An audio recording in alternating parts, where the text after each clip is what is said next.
Kumar Yadav, assistant professor political science, government college YouTube. आज हमारी चर्चा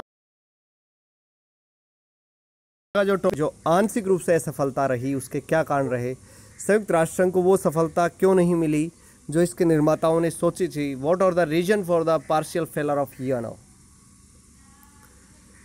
ये क्वेश्चन आता है बीए थर्ड ईयर में जो पुस्तक चलती है अंतर्राष्ट्रीय राजनीति, उसके पाठ्यक्रम का हिस्सा तो है ही। एमए में भी जो इंटरनेशनल रिलेशन जो पुस्तक चलती है उसके पाठ्यक्रम का भी ये हिस्सा है। तो बहुत इंपॉर्टेंट वीडियो है। संयुक्त राष्ट्र संघ असफल क्यों रहा या संयुक्त राष्ट्र संघ को वांछित सफलता क्यों नहीं मिली, ये क्वेश्चन कई बार एग्जाम में पूछा गया है। तो आइए इस पर चर्चा करते हैं। दरअसल संयुक्त राष्ट्र संघ को वो सफलता नहीं मिली जिसकी उसकी उम्मीद थी। ये विभिन्न देशों के अंदर जो अस्त्रों की दौड़ थी उसको ये रोक नहीं सका। विश्व के विभिन्न देशों ने बड़े बड़े विनाशक हथियार बनाए, उन हथियारों के निर्माण को ये नहीं रोक सका। स्वतंत्रता और भाईचारे की जो भावना थी उसको ये नहीं रोक सका। जातीय भेदभाव और उपनिवेशवाद के अवशेष आज भी बने हुए हैं। थोड़े दिनों पहले अमेरिका के अंदर बड़े हिंसक आंदोलन और प्रदर्शन हुए थे। अमेरिका जो खुद को एक विकसित राष्ट्र मानता है, वहाँ पर भी गोरे काले का भेद आज भी बना हुआ है, नस्लीय भेदभाव आज भी बना हुआ है। संयुक्त राष्ट्र संघ उसे नहीं रोक सका। शांतिपूर्ण सह स्थितियों के बजाय सत्ता लोलुपता बढ़ रही है। उत्तरी कोरिया का किम जोंग उन है, सीरिया का बशर अल असद है, म्यांमार का सैन्य शासन है, सऊदी अरब के जो निरंकुश तानाशाह शासक हैं वो सारे के सारे आज भी बरकरार हैं, सत्ता लोप है। दूसरे देशों पे आधिपत्य की प्रवृत्ति आज भी बनी हुई है। चीन की विस्तारवादी नीति बढ़ रही है, संयुक्त राष्ट्र संघ उसे रोक नहीं पा रहा। युद्धों का अंत नहीं हो सका है, राष्ट्रों के मध्य छिटपुट लड़ाइयाँ और युद्ध जारी हैं। अंतर्राष्ट्रीय कानूनों और नियमों का अतिक्रमण निरंतर हो रहा है, खासकर चाइना आज कर रहा है। तो 1979 के बाद में राजनीतिक मसलों पर यह लगातार असफल होता रहा। अफगानिस्तान में सोवियत संघ का हस्तक्षेप हुआ, उसे ये नहीं रोक सका। 1979 के अंदर ईरान के छात्रों ने 52 अमेरिकी राजनयिकों को बंदी बना लिया, संयुक्त राष्ट्र संघ उन्हें रिहा नहीं करा सका। अफगानिस्तान के अंदर हस्तक्षेप का मामला था, उससे बात गरमाई थी। उसके बाद में ईरान में ऐसा हुआ। इराक ईरान युद्ध 8 साल चला, 1980 से लेकर 88 तक, लेकिन ये उसे बंद नहीं करा सका। न्यूयॉर्क से सियोल जाने वाले हवाई जहाज़ को रूस ने मार गिराया और 263 निर्दोष यात्रियों की जान चली गई। लेकिन जब सुरक्षा परिषद में निंदा प्रस्ताव आया तो सोवियत संघ ने उस पर वीटो कर दिया और वो निरस्त हो गया। संयुक्त राष्ट्र संघ ने खुद को बड़ा बेबस महसूस किया। तो कहने का मतलब इसको वांछित सफलता नहीं मिली जो इसके निर्माताओं ने सोची थी। बोस्निया, रवांडा, सोमालिया में शांति स्थापित नहीं कर पाया। सूडान आज जल रहा है। मध्य एशिया के अंदर कट्टरपंथी ताकतें राज कर रही हैं। संयुक्त राष्ट्र संघ उन्हें नहीं रोक पाया है।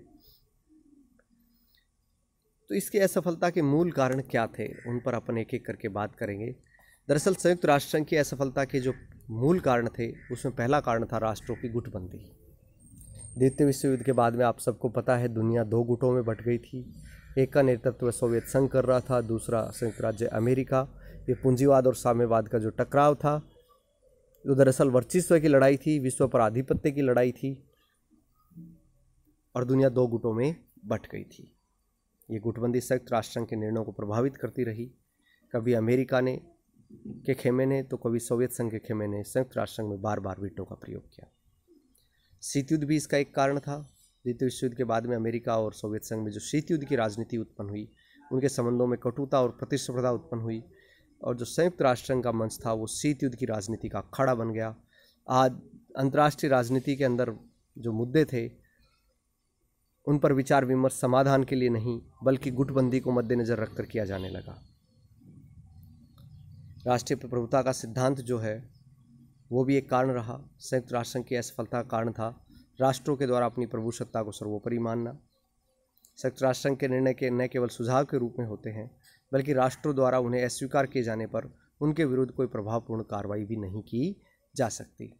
दरअसल संयुक्त राष्ट्र एक अंतर्राष्ट्रीय संस्था तो है, लेकिन उसके निर्णय बाध्यकारी नहीं है।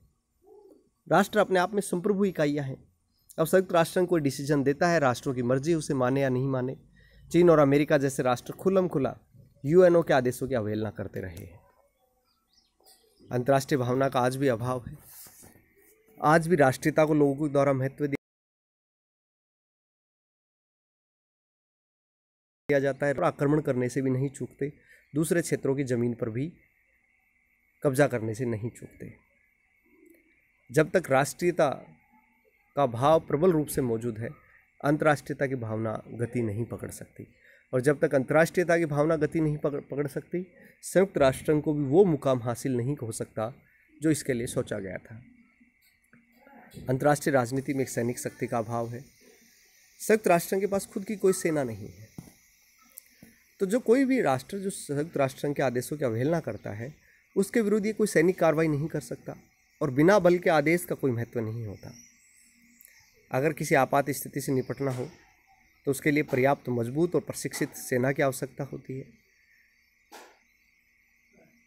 संयुक्त राष्ट्र संघ की अगर खुद की सेना हो तो अपने निर्णयों को प्रभावी रूप से लागू कर सकता है। सेना के लिए भी अपने सदस्य राष्ट्रों पर ही निर्भर है। इसकी स्थायी सेना का विरोध किया जाता है,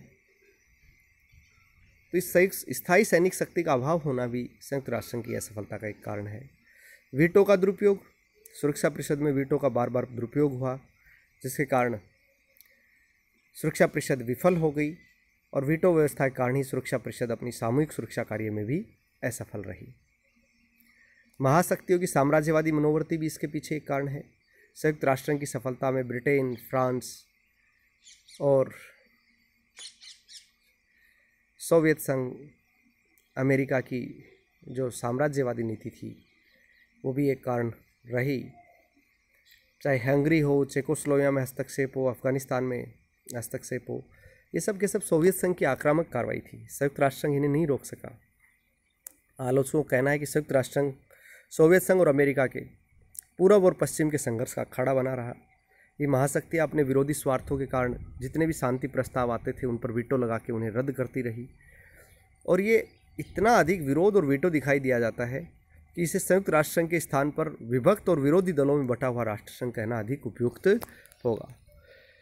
तो संयुक्त राष्ट्र संघ की जो असफलता थी, दरअसल उसके लिए अगर हम मोटे मोटे रूप से जिम्मेदार ठहराएं तो द्वितीय विश्व युद्ध के बाद में सोवियत संघ और अमेरिका की जो महाशक्ति के रूप में उभरे, उनकी महत्वाकांक्षाएं जिम्मेदार थी। विश्व पर अपने आधिपत्य की नीति, विश्व को अपनी विचारधारा में लपेटने की ललक ने संयुक्त राष्ट्र संघ को फेल कर दिया। क्यों? क्योंकि संयुक्त राष्ट्र संघ कोई भी अच्छा प्रस्ताव लाता, महासभा से पारित होता, लेकिन सुरक्षा परिषद में उस पर विचार ही नहीं होने दिया जाता था, वीटो कर दिया जाता था। दुनिया को गुटों में बांट दिया गया। गुट निरपेक्ष राष्ट्र कुछ अच्छा करना चाहते थे, उन पर लेबल लगा दिए गए, उन्हें अवसरवादी कहा गया, तो वो भी वो वास्तविक मुकाम नहीं हासिल कर पाए। गुट निरपेक्ष आंदोलन को भी वो सफलताएं नहीं मिली। अंतर्राष्ट्रीय राजनीति के अंदर जो राष्ट्र होते हैं, दरअसल वो अपने राष्ट्रीय हितों की पूर्ति के लिए भाग लेते हैं, और उन राष्ट्रीय हितों की पूर्ति के अंदर अगर किसी देश पर आक्रमण करने से पूर्ति हो रही है तो वो झिझकते नहीं हैं। संयुक्त राष्ट्र संघ दरअसल एक मुखदर्शक बनकर रह जाता है। अगर किसी गरीब राष्ट्र का मसला होता है और उसमें महाशक्तियाँ इन्वॉल्व नहीं होती, तब तो संयुक्त राष्ट्र संघ कुछ कर पाता है। लेकिन अगर कोई राष्ट्र महाशक्तियों के खेमे में रहा तो उसकी गलत कार्रवाइयों को भी संयुक्त राष्ट्र संघ नहीं रोक सका। विश्व की समस्याएं, चाहे वो अरब इजराइल संघर्ष हो, कश्मीर की समस्या हो, चीन का साम्राज्यवाद हो, उत्तर दक्षिणी कोरिया विवाद हो, वियतनाम की समस्या हो, पश्चिमी एशिया की समस्या हो, इन सभी समस्याओं के निराकरण में संयुक्त राष्ट्र संघ वो भूमिका नहीं निभा सका जो वो निभा सकता था। तो संयुक्त राष्ट्र संघ की असफलता के कारण अपन ने आज बात की। आप इस वीडियो को देखिए, कोई समस्या हो तो यूट्यूब के कमेंट बॉक्स में लिखिए, व्हाट्सएप के कॉलेज के व्हाट्सएप ग्रुप में भेज सकते हैं, उसका उचित समाधान